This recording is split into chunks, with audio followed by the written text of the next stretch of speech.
Welcome to the I Was Alive series. If you're not familiar with the series, this series covers all your favorite characters in my signature torn, gory, fleshy style of art, no blood. So to continue from my last video, I spoke about the beginning of my family, how they met. In this video, we're going to cover where I came from.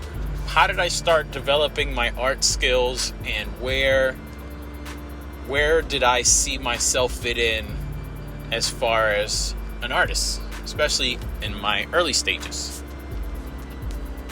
When I grew up in Jamaica Plain, which is in Boston, Massachusetts, and the school that I went to was the Mozart Amadeus Elementary School located in Rosendale. Before I started school, I would always watch cartoons. It was like a ritual of mine to watch cartoons.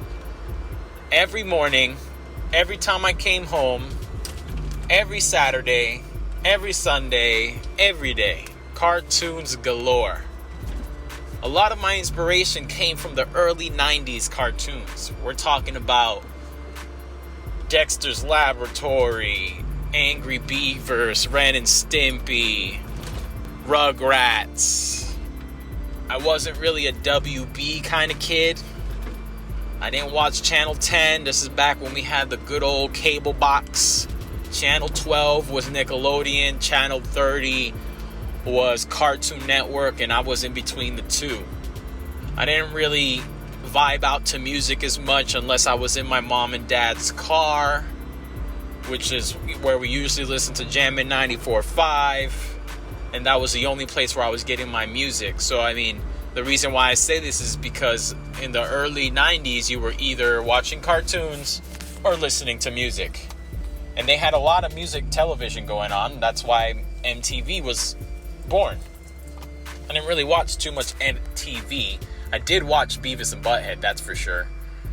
There were some other shows that were around in the early 90s that I didn't really understand. They were like grown-up cartoon shows.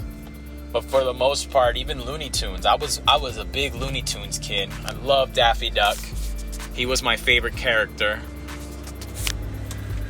The main reason why he was my favorite character is because this guy was just absolutely obnoxious, and as a kid I enjoyed obnoxious characters. It was my thing. I didn't really like the character who took the lead role. In almost any cartoon, if there was a character that took the lead role, I didn't really like that cartoon. I enjoyed cartoons where there was some sort of character that was being undermined, like Wile E. Coyote. He was my favorite.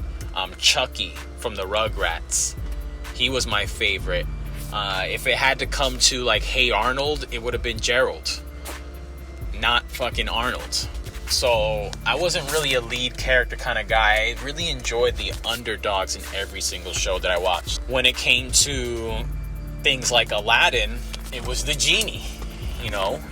When it came to The Lion King, it was Timon and Pumbaa. I did watch Ah Real Monsters. You have to be a real 90s baby to know what Ah Real Monsters is.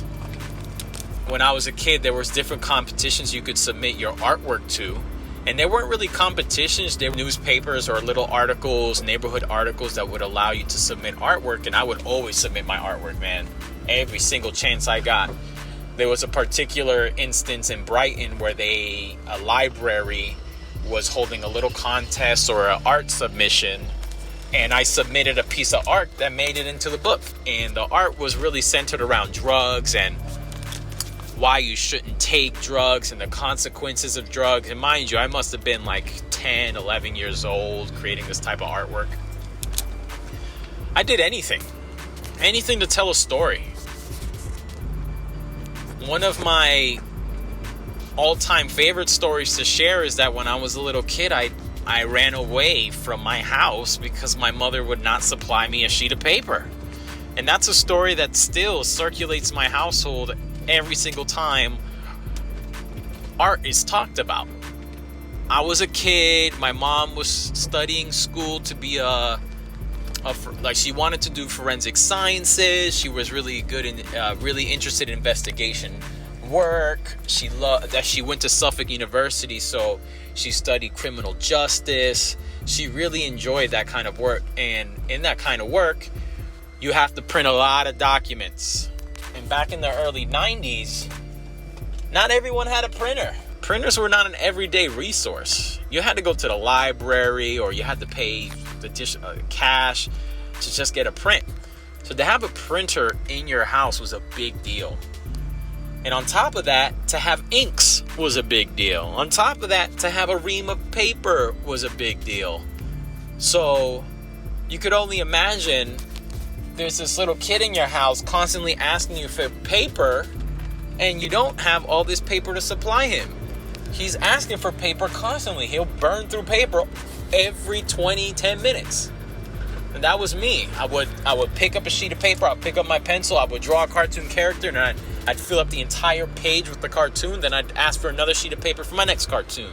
And it was a constant flow of creating cartoons. Watching cartoons every day made me feel like I needed to create cartoons. And in this particular instance, my mom was not going to have it. She was like, I'm done giving you paper. So then I said, I'm done being in this family.